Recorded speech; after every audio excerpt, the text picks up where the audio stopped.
अस्सलामुअलैकुम स्टूडेंट्स। आज हम स्टार्ट करने लगे हैं एक्सरसाइज 3.3। 3.3 स्टार्ट करने से पहले हमें चंद डेफिनेशंस के बारे में मालूम होना चाहिए। अब वो डेफिनेशंस कौन कौन सी हैं? वो डेफिनेशंस हैं, हमारे पास आर्डर पेयर है और भी इसी तरह और भी डेफिनेशंस हैं। सबसे पहले हमारे पास लिखा हुआ है आर्डर पेयर। आर्डर पेयर क्या होता है? आर्डर पेयर हमारे पास एक स्मॉल ब्रैकेट के अंदर कोई भी नंबर लिखे हुए होते हैं, जैसे ये लिखा हुआ है 2,3। अब ये हमारे पास एक्स कोऑर्डिनेट वाले एलिमेंट और वाई कोऑर्डिनेट वाले एलिमेंट्स हमने स्मॉल ब्रैकेट के अंदर लिखने होंगे। वो हमारे पास क्या कहलाएंगे? Order pair. जो एक्स कोऑर्डिनेट्स वाला ये एक्स होगा, ये हमारे पास क्या कहलाएगा? एब्सिसा। और वाई वाला हमारे पास क्या कहलाएगा? ऑर्डिनेट। एक्स हमारे पास एब्सिसा होगा, वाई हमारे पास ऑर्डिनेट होगा। ये हमारे पास इस शेप में जो भी लिखा हुआ होगा वो हमारे पास क्या होगा? Order pair.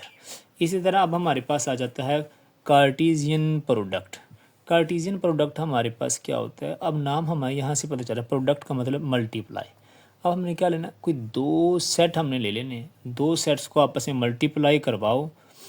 दो सेट्स को आपस में मल्टीप्लाई, दो नॉन एम्प्टी सेट हैं, आपस में मल्टीप्लाई करवाना है और आर्डर पेयर लिखने हैं।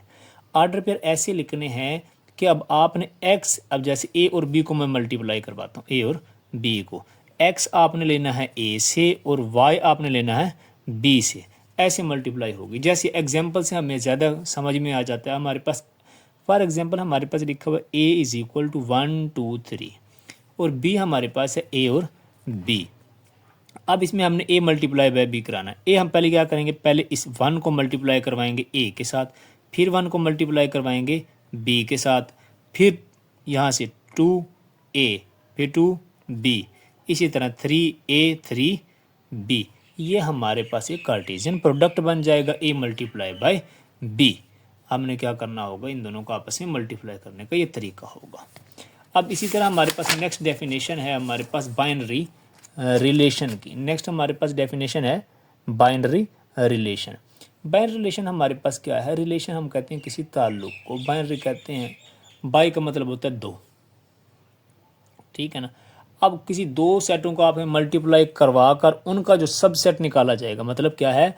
किसी कार्टेशियन प्रोडक्ट का सबसेट हमारे पास क्या कहलाएगा? Binary relation. क्या कहलाएगा? हमारे पास बाइनरी रिलेशन कहलाएगा। हमारे पास क्या होगा? वो बाइनरी रिलेशन। अब हमारे पास इसका क्या होगा? अब बाइनरी रिलेशन इसे रिप्रेजेंट किसे करते हैं? आर से, स्मॉल आर से, क्योंकि कैपिटल आर हमारे पास किस लिए होता है? वो हमारे पास कैपिटल आर रियल नंबर के लिए है। अब इसकी भी एग्जांपल, जैसे हम यहाँ से क्या लिखते हैं? ए हमने ये ले लिया, बी हमने ए बी ले लिया, इन दोनों को आपने मल्टीप्लाई करवाया। अब इन मल्टीप्लाई करवाने से जो इनका जो सबसेट होगा वो क्या कहलाएगा? बाइनरी रिलेशन कहलाएगा। इनका जो सबसेट होगा वो हमेशा क्या कहलाएगा? बाइनरी रिलेशन कहलाएगा। फिर हमारे पास आ जाती है डोमेन। डोमेन क्या होती है? वो कहते हैं the set of first element of order pair is called domain. अब हर किसी भी ऑर्डर पेयर का जो पहला एलिमेंट एक्स वाला, वो हमारे पास क्या कहलाएगा? डोमेन कहलाएगा। जैसे यहाँ पर आर लिखा हुआ है, मैं यहाँ पर लिखता हूँ डोमेन इसकी क्या होगी? डोमेन हमारे पास इसकी होगी पहला एलिमेंट इसका 1 और किसका क्या है? 2। 1 और 2 इसकी क्या है? डोमेन है। इसी तरह अब हमारे पास क्या है? रेंज। कहते हैं रेंज क्या होगी? वो कहते हैं set of second element of order pair. अब किसी भी ऑर्डर पेयर का जो दूसरे नंबर वाला एलिमेंट है, जैसे ये पहला एलिमेंट है, ये दूसरा, ये पहला, ये दूसरा, इसकी अब रेंज क्या होगी? रेंज हमारे पास क्या होगी? इसकी रेंज होगी हमारे पास ए और बी। जो सेकंड एलिमेंट है किसी ऑर्डर पेयर का वो हमारे पास रेंज कहलाएगा। इसे डिनोट करते हैं डोमेन को DOM-R। आर मतलब रिलेशन है किसी का भी, ये रेंज हमारे पास क्या होगी? रेंज ऑफ आर, किसी भी बाइनरी रिलेशन का। अब हमारे पास आ जाता है फंक्शन। बड़ा ही इंपॉर्टेंट टॉपिक है ये। फंक्शन हमारे पास क्या होगा? फंक्शन हमारे पास वो कहते हैं let A and B are two non empty set. A और बी है ना, दो हमारे पास नॉन एम्प्टी सेट है। अब हमारे पास की तीन शराइत हैं, ये तीन शराइत पूरी हैं तो ही हमारे पास फंक्शन है, अदरवाइज वो फंक्शन ही नहीं होगा। पहली शर्त हमारे पास क्या है? कहते हैं F is subset of A cross B. Function जो भी होगा वो हमारे पास ए क्रॉस बी, मतलब कार्टेशियन प्रोडक्ट जो आपस में जो मल्टीप्लाई करवाई है उनका क्या होगा? सबसेट होगा। पहली बात। और जो आपने रिलेशन लिए हैं उनकी जो आपके पास डोमेन होगी वो पहला सेट होगा हमारे पास। जो आपने इसमें से लिया है सबसेट, उसकी जो डोमेन होगी वो पूरा सेट ए निकलना चाहिए, मतलब पहला सेट आना चाहिए। फिर हमारे पास तीसरी शर्त क्या होता है, जो पहला एलिमेंट है, first element of no two pair of F are equal. कहते हैं किसी भी आर्डर पेयर, किसी भी फंक्शन वो होगा इसके अंदर आर्डर पेयर जो आपके पास है उसका पहला एलिमेंट रिपीट ना हो, तो वो हमारे पास फंक्शन की 3 शराइत पूरी होंगी तो ही वो फंक्शन होगा, अदरवाइज वो फंक्शन नहीं होगा। लिखने का अंदाज क्या है, वो कहते हैं रिटर्न एज एफ ए से बी तक का फंक्शन, ठीक है ना, ए टू बी तक का फंक्शन। इसकी एग्जांपल देख लेते हैं, एग्जांपल से उम्मीद काफ़ी है, ज़्यादा समझ में आ जाएगा। हमारे पास लिखा हुआ है ए इज इक्वल टू 1 2, बी हमारे पास है ए और बी। ए क्रॉस बी करवाना है, ए क्रॉस बी हम कैसे करवाएंगे, हमने अभी पहले पढ़ा है, 1 को ए के साथ, फिर 1 को बी के साथ, 2 को ए के साथ, 2 को बी के साथ। फिर इसके अंदर से हमने क्या, इसी के सबसेट, पहली शर्त क्या थी, F is a subset of A cross B, इनके सबसेट। मैंने 3 सबसेट ले लिए हैं, अब देखते हैं हम कौन सा फंक्शन है कौन सा फंक्शन नहीं है। अब आर हमारे पास है 1 ए 1 बी। अब अगर मैं इसकी डोमेन तलाश करूं तो डोमेन हमारे पास क्या आती है, 1। इसकी अगर मैं रेंज देखूं तो हमारे पास क्या है, रेंज इसकी ए और बी है। अच्छा, पहली शर्त देखते हैं, पहली शर्त ये सेटिस्फाई कर रही है, क्यों, क्योंकि ये तमाम हमारे इसके सबसेट हैं। फिर हम देखते हैं इसकी जो डोमेन है वो पहला सेट आना चाहिए पूरा, इसकी डोमेन क्या आ रही है, सिर्फ 1, तो इस वजह से ये हमारे पास फंक्शन ही नहीं है, ये हमारे पास फंक्शन नहीं है। फिर हमारे पास ये आ गया, ये वाली हमने एक रिलेशन इसका सबसेट है, ठीक है। अब हमारे पास अगर इसकी डोमेन देखें तो वो हमारे पास डोमेन क्या आएगी भाई, इसकी 1 2, और अगर इसकी रेंज देखें तो हमारे पास रेंज क्या आएगी इसकी, ए और बी, ठीक है। तो ये हमारे पास क्या होगा, फंक्शन होगा। क्यों, क्योंकि देखो ये हमारे पास सबसेट है, बाकी सबसेट है। उसके बाद दूसरी शर्त क्या, इसकी डोमेन क्या आनी चाहिए, पूरा सेट ए आना चाहिए, 1 2, ए क्या है 1 2, बिल्कुल वही आई है डोमेन। तीसरी बात क्या होगा, पहला एलिमेंट आर्डर पेयर का रिपीट ना हो, ये 2 आर्डर पेयर हैं, इनमें पहला एलिमेंट इसका 1 है इसका 2, मतलब रिपीट नहीं हो रहे, इस वजह से हमारे पास क्या है, फंक्शन है। इसे क्या कहेंगे, दिस इज फंक्शन। ये क्या है हमारे पास, दिस इज फंक्शन। अब इसी तरह इसको चेक करते हैं। अब ये देखो ये हमारे पास इसका सबसेट है, बिल्कुल ठीक है। दूसरा हम अगर इसकी डोमेन चेक करें तो डोमेन हमारे पास क्या है, 1 और 2 है।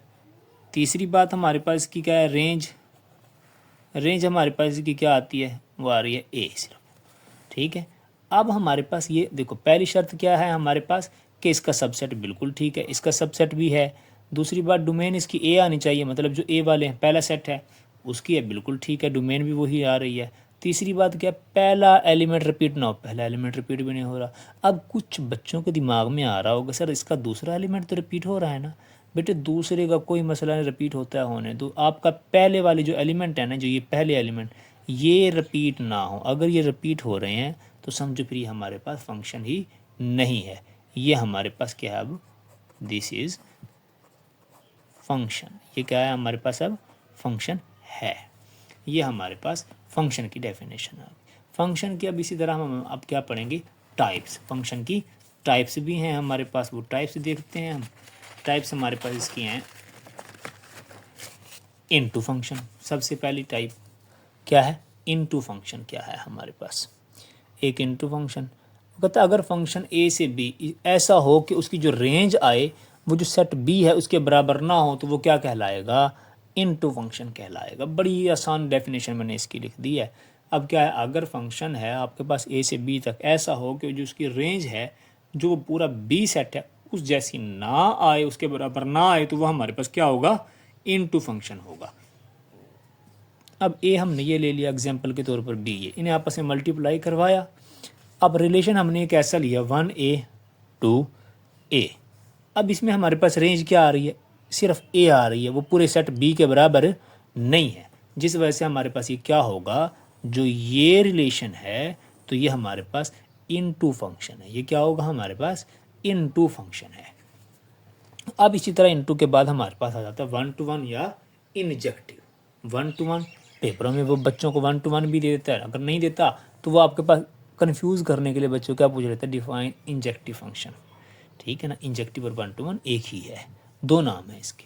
तो if a function f from a into b such that second element of no two of its order pair are same, इसका मतलब क्या है, वो कहता है 1 to 1, जैसे हम अक्सर बच्चे बात करते हैं, हमने फेस टू फेस मुलाकात करनी है किसी से, या 1 to 1, ठीक है ना, तो क्या कहते हैं एक एक आकर सामने आमने सामने ही बात करना।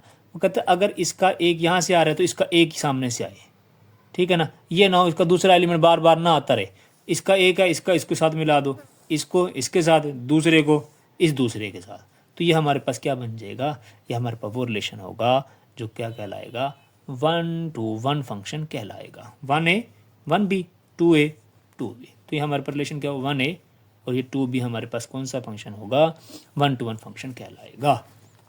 इसी तरह अब हमारे पास आ जाता है onto function. Onto function का भी दूसरा नाम है, इसे क्या कहते हैं भाई, सरजेक्टिव फंक्शन। ये कौन सा फंक्शन होगा, सरजेक्टिव फंक्शन। कहता है अगर फंक्शन के अंदर अब जो रेंज है, अगर रेंज b के बराबर आ गई, जो रेंज है हमारे पास b सेट के बराबर आ गई, तो वो हमारे पास क्या कहलाएगा, ऑन टू फंक्शन कहलाएगा। फॉर एग्जाम्पल से हमें ज़्यादा इंशाल्लाह समझ में आ जाएगी। a हमारे पास क्या है 1 2, b हमारे पास है ab, a multiply by b करते हैं 1a 1b 2a 2b, इन्हें आपस में मल्टीप्लाई करवाया, r हमारे पास क्या आया 1a, और 2b हमने एक रिलेशन ले लिया।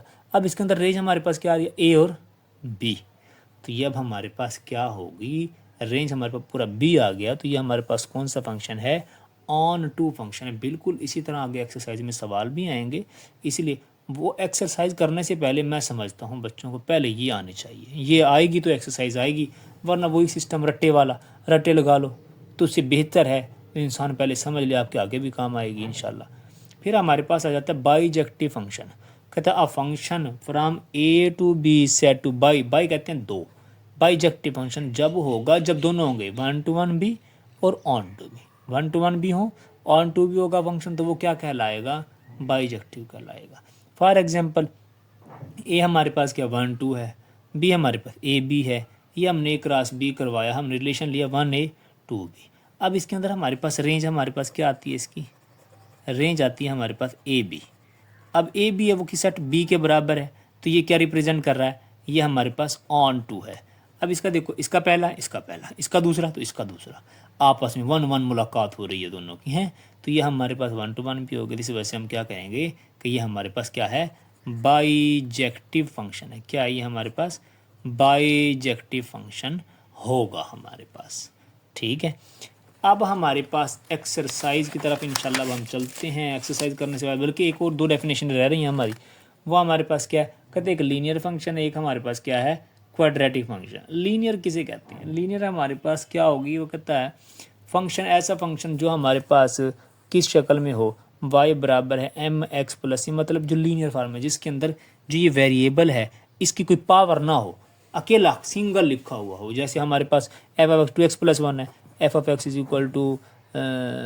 x + 1 हो गया, या f(x) = 3x - 1 हो गया। ये तमाम के जिसमें के अंदर जो x है या y जो भी आता है उसकी कोई पावर ना हो, ठीक है ना, वो हमारे पास क्या कहलाएगा, लीनियर फंक्शन। और क्वाड्रेटिक फंक्शन हमारे पास कौन सा होगा, ऐसा फंक्शन जिसकी ये शक्ल हो, जिसके पास पहले एक्स स्क्वायर हो, फिर एक्स हो, फिर ख़त्म हो गया हो, ठीक है ना, एक्स ही ख़त्म हो गया, मतलब क्या है, एक्स हमारे पास क्या है, वेरिएबल। अब वेरिएबल जहाँ शुरू किया वेरिएबल ही ख़त्म होता जाए, 2 से शुरू किया, मतलब इसके अंदर जो वेरिएबल है सबसे उसकी बड़ी पावर क्या हो, सबसे जो बड़ी वेरिएबल की पावर है वो 2 हो, बस इससे ऊपर ना हो। अगर इससे ऊपर होगी तो वो क्यूबिक होगा। तो ये हमारे पास कौन सा होगा, क्वाड्रेटिक फंक्शन कहलाएगा। f(x) हमारे पास क्या हो गया, 2x² + 3x + 4, ये हमारे पास क्या है, क्वाड्रेटिक फंक्शन। इसी तरह एक और एग्जांपल आप देख लो, ये क्या हमारे पास क्या लिखा हुआ है, x² - x + 1, ये भी हमारे पास क्वाड्रेटिक है। एक और देख लो, x² = 3x² - 7x + 7, ये भी हमारे पास क्वाड्रेटिक है। तो हमारे पास जो सबसे बड़ी, इसी तरह अगर मैं वेरिएबल ही चेंज कर दूं 4y² - 7y + 3, इसका क्या मतलब, हमने वाया वेरिएबल लिखा है, सबसे बड़ी डिग्री हमारे पास क्या है, 2 ही है, इससे बड़ी डिग्री नहीं है, तो ये हमारे पास क्या कहलाएगा, क्वाड्रेटिक फंक्शन ही कहलाएगा, अब इसी को देखते हो, तमाम डेफिनेशनें पढ़ने के बाद अब हम स्टार्ट करने लगे हैं एक्सरसाइज 3.3 का क्वेश्चन नंबर 1। अब हमारे पास एक्सरसाइज का क्वेश्चन नंबर 1 लिखा हुआ है, वो कहता है for A is equal to 1 2 3 4, कहता है find the following relation in A, state domain और रेंज ऑफ ईच रिलेशन। वो कहता है आपने हर किसी रिलेशन की डोमेन भी लिखनी है, उसका रेंज भी लिखनी है, और रिलेशन कौन से उठाने हैं वो उसने खुद बता दिए। ये 4 सवाल हैं, 1 2 3 ये 4। अब सर दिमाग में सवाल ये आ रहा है कि हमारे पास तो ये ए है सिर्फ, इसको हम रिलेशन इसका किसके साथ बनाएं। उसने खुद कहा रिलेशन इन ए, मतलब ए का रिलेशन ए के साथ ही हमने बनाना है, ए का रिलेशन ए के साथ ही हमने बनाना होगा। अब इसी तरह हम पहला हम सवाल करते हैं, वो कहते हैं हम रिलेशन कौन से लिखने हैं, वाई बराबर है, मतलब जो दोनों आपस में बराबर हो हमने वो रिलेशन लिखने हैं। पहले हम लिखते हैं ए हमारे पास 1 2 3 4, अपनी सहूलत के लिए हमने ए को दोबारा ही लिख लिया क्योंकि हमने ए को ए के साथ ही मल्टीप्लाई करवाना है ना, वो ईजी हो जाएगा। ए मल्टीप्लाई बाय ए क्या होगा 1 1 1 2 1 3 1 4, फिर क्या होगा 2 1 2 2 2 3 2 4, इसी तरह 3 1 3 2 3 3 3 4 4 1 4 2 4 3 4 4, ये तमाम मैंने यहाँ पर प्रोडक्ट इसके लिखे हुए हैं। अब रिलेशन हमने इसमें से उठाना है। अब रिलेशन उठाना कौन सा है वो उसने खुद बताया है हमें ऊपर। उसने कहा वो रिलेशन उठाओ जो आपस में बराबर हों, क्या हों, आपस में बराबर हों। तो मैंने रिलेशन यहाँ पर लिखे, देखो अब हमारे पास बराबर कौन कौन से, एक तो ये है, फिर हमारे पास 1 1 भी है, फिर 2 2 है, फिर इसी तरह हमारे पास 3 3 है एक ये, और एक ये 4 4 भी है। तो हमने इसमें रिलेशन कौन से लिखने होंगे ये। अब जो रिलेशन हमने लिखा है हमने इसकी डोमेन और रेंज भी लिखनी है। इसकी डोमेन क्या होगी, पहला एलिमेंट 1 2 3 4, इसी तरह इसकी रेंज क्या होगी, वो भी क्या होगी 1 2 3 4, ये लिख दिया हमने। ये हमारे पास इसका पहला सवाल है। इसी तरह अब वो हमें कह रहा है x y plus x equal to 5, कहते इसके अंदर से हमने वो उठाने हैं जिनमें से उन दोनों को आपस में जमा करो तो जवाब क्या आए 5 आए। क्या आए हमारे पास 5 आए हमारे पास। अब यहाँ से हमने उसी रिलेशंस में से हमने उठा लिए, हमने कौन कौन से उठाए उसी इसके अंदर से उठाने होंगे। ये जो हमारे पास लिखा हुआ है हमने इधर से लेने हैं। इधर से हमने कौन कौन से लेने होंगे, पहले जैसे हमारे पास लिखा हुआ है वाई प्लस एक्स, अब जमा करो, जमा करने से एक ये होगा हमारे पास 1 4, फिर होगा 2 3 3 2 4 1, ये 4 होंगे। इसी तरह ये हमने वहाँ पर लिख देंगे। इसी तरह हमने यहाँ पर ये लिख दिया, हमारे पास आया 1 4 2 3 3 2 और 4 1, ये हमने रिलेशन लिखा। अब इसकी डोमेन इनकी लिखनी है हमने डोमेन 1 2 3 4, रेंज क्या होगी 1 2, ये 4 3 2 1 लिखा हुआ है। 1 2 3 तरतीब से कर लो तो कोई इसमें हर्ज वाली बात नहीं है, सही है ये भी। फिर उसने कहा एक और हमने रिलेशन इसी में से लिखना है, एक रास्ते में से, अब दोनों को जमा करो तो क्या आए 5 से छोटे। अब हमने चूज़ इसी में से ही करने होंगे, हमने सिलेक्ट हम इसी से ही करेंगे। अब किसको करना है, 2 को जमा करो जिसका जवाब 5 से छोटा आए। अब वो वाले हमने रिलेशन यहाँ पर लिख दिए हैं। ये हमारे पास क्या होंगे 1 1, देखो जमा करो तो क्या होगा हमारे पास 2 आएगा, इसको जमा करो 3 आएगा, इसको जमा करो 4 आएगा, फिर ये 3 आएगा, फिर 4 आएगा, ये जमा करो फिर 4 आएगा, मतलब 5 से नहीं बढ़ना हमने। तो इसकी फिर रिलेशन हमने इस रिलेशन का हमने क्या लिखना होगा, डोमेन और रेंज। डोमेन हमारे पास की क्या आएगी 1 2 3, इसकी रेंज हमारे पास क्या आएगी, वो भी 1 2 3 आएगी। इसी तरह जिसका लास्ट क्वेश्चन है, इस क्वेश्चन नंबर 1 का इसका लास्ट पार्ट, वो क्या कहता है, अब रिलेशन ऐसा उठाओ जिसमें दोनों को जमा करो 5 से बड़े आए। तो हमारे पास रिलेशन कौन से होंगे, 2 जमा 4 6 है, ये वाकई सही है हमारा। 3 3 6 है, ये भी बड़ा सही है। 3 4 7 ये भी सही है, 6 भी सही है, ये भी सही है, और ये भी सही है। 4 जमा 4 8 है। तो हमने इसकी डोमेन ली, इसकी डोमेन हमारे पास क्या आएगी 2 3 4, रेंज हमारे पास क्या आएगी 2 3 और 4। ये हमारे पास क्वेश्चन नंबर 1 कंप्लीट हुआ। अब हम चलते हैं क्वेश्चन नंबर 2 की तरफ। इसका क्वेश्चन नंबर 2 हमें कह रहा है, आपकी बुक में ये शेप्स भी बनी हुई हैं, वो कहता है which of the following diagram represent function end of which type. पहले तो आपने ये बताना है क्या ये फंक्शन है, अगर फंक्शन है तो फिर ये कौन से हैं उन्हें नाम बताना है। अब ये हमारे पास 2 हैं, इन्होंने आपस में इनका वो बन रहा है ना, देखो 1A 1B 2C 3D। अगर मैं यहाँ लिखूँ इसे अलहदा तो ये हमारे पास क्या होगा 1A 1B फिर 2C और फिर हमारे पास क्या होगा ये 3D। अब पहले तो हमने ये देखना है क्या ये फंक्शन है, क्योंकि फंक्शन की जो तमाम टाइप्स हैं, अगर मैं इसकी डोमेन देखूँ, डोमेन आती है 1 2 3, वो तो ठीक है ना। पहला चलो इसी का सबसेट वो तो हमने निकल आया, तो हमारे पास तीसरी बात हमारी क्या थी, जो पहला है वो रिपीट ना हो। यहाँ पर तो पहला एलिमेंट ही रिपीट हो रहा है, ये देखो 2 मरतबा, तो जिसकी वजह से हम क्या कहेंगे कि ये तो हमारे पास फंक्शन ही नहीं है। इसी तरह अब हमारे पास क्या है, फिगर नंबर 2 है इसकी, तो क्या कहते हैं ABC 1 3 5। अब ये आपको सारों को साफ नज़र आ रहा है, इसका ये इसके सामने है, ये इसके साथ मिल रहा है, ये इसके साथ मिल रहा है, ये इसके साथ, मतलब कि ये 1 1 भी हो रही है। फिर अगर हम इसकी रेंज निकालें तो रेंज हमारे पास क्या आएगी, ये पूरा ही आएगा। अब अगर मैं इस सेट में लिखने लगा हूँ, अगर मैं सॉरी ऑर्डर पेयर में क्या होगा A1 B3 C5। अगर मैं इसकी रेंज निकालता हूँ तो वो रेंज हमारे पास क्या आती है 1 3 5। मतलब कि ये पूरा दूसरा जो सेट है पूरे का पूरा ये आ रहा है। इसकी वजह से ये क्या है, ऑन टू भी है, 1 to 1 भी है, ऑन टू भी है, तो इसे क्या कहेंगे जिसके अंदर दोनों, तो हमारे पास क्या बचता है, बाइजेक्टिव फंक्शन होगा। इसी तरह अब हमारे पास की जो नेक्स्ट क्वेश्चन है वो है, हमारे पास ये शेप है वो बिल्कुल जैसे क्वेश्चन नंबर फिगर नंबर 2 थी, इसी तरह ये फिगर नंबर 3 है हमारे पास। कहते 1 2 3 है, फिर हमारे पास ABC है, ये भी अलग बिल्कुल जो अभी हमने बताया। ये क्या होगा 1 1 भी है और ये क्या साथ ऑन टू भी, जिसकी वजह से हम इसे क्या कहेंगे, ये बाइजेक्टिव फंक्शन है। फिगर नंबर 4 हमारे पास क्या है, LMN और इधर से क्या है XYZ।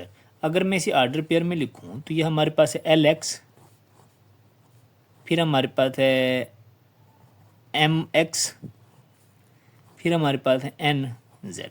अगर मैं इसकी रेंज चेक करूं तो रेंज हमारे पास की क्या आती है X और Z।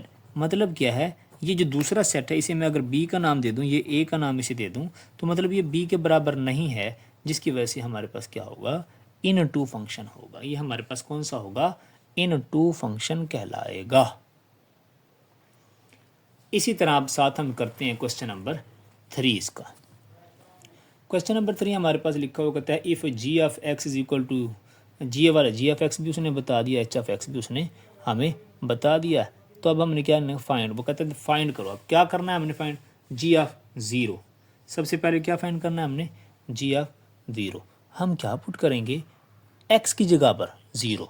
इसके अंदर क्या करना है हमने, एक्स की जगह पर ज़ीरो। मैं यहाँ पर लिख भी देना put x is equal to zero. अब जो जी वाला फंक्शन है मैंने पहले वो लिख दिया है, अब उसमें जहाँ जहाँ पर एक्स है वहाँ पर ज़ीरो पुट कर दो।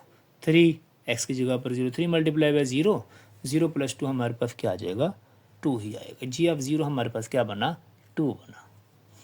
फिर हमारे पास आ जाता है जी ऑफ -3। जी ऑफ एक्स हमारे पास क्या है, 3x + 2 है। एक्स क्या पुट करेंगे हम, एक्स बराबर है -3। एक्स क्या पुट करेंगे हम, -3। तो जी ऑफ -3 हमारे पास क्या होगा, 3 × -3 + 2। जी ऑफ -3 हमारे पास क्या बनेगा, -9 + 2। जहाँ हमने क्या लिखना है, पुट x इक्वल टू -3, क्योंकि हमने जी ऑफ -3 निकालना है।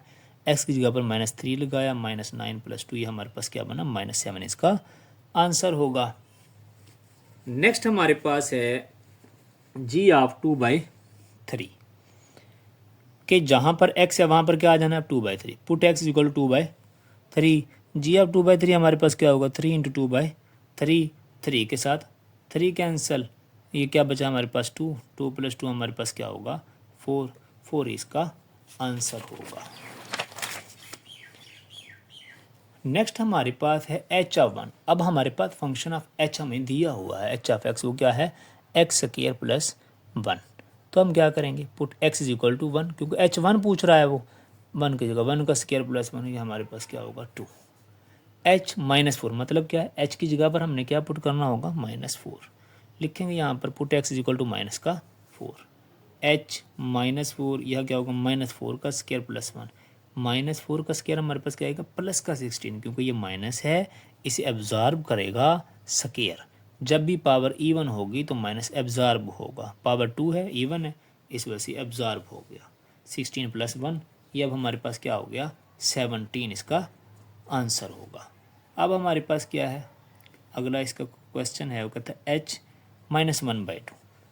अब हमने क्या करना होगा, x की जगह पर -1/2 पुट करना है। क्या लिखेंगे, h -1/2 is equal to -1/2 whole का स्क्वायर प्लस 1। अभी मैंने बताया जब माइनस को एब्जॉर्ब स्क्वायर कर लेता है क्या आएगा, 1/4 प्लस 1। अब क्या लिखेंगे, 1/4 आ गया, बटे में है तो क्या करेंगे, एलसीएम लेंगे, 4 आया तो ये क्या होगा 1 प्लस ये क्या हो गया, इसके नीचे 1 है, 4 1 ज़र 4, 4 प्लस 1 5, 5/4 इसका आंसर होगा। ये हमारे पास ये हाफ एक्सरसाइज हो गई है, क्वेश्चन नंबर 1 2 और 3। तो हाफ इंशाल्लाह अब हम कल पढ़ेंगे।